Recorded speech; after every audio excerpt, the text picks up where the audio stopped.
Kita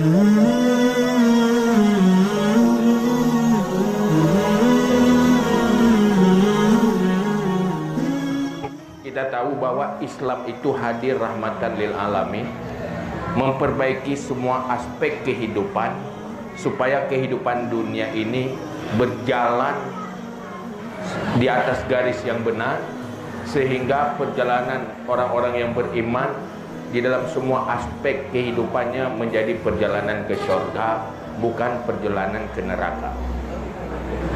Maka hal yang paling mendesak tidak cuma politik, semua aspek kehidupan umat itu harus didakwahkan, harus diluruskan, dan agama ini hadir untuk memperbaiki semuanya.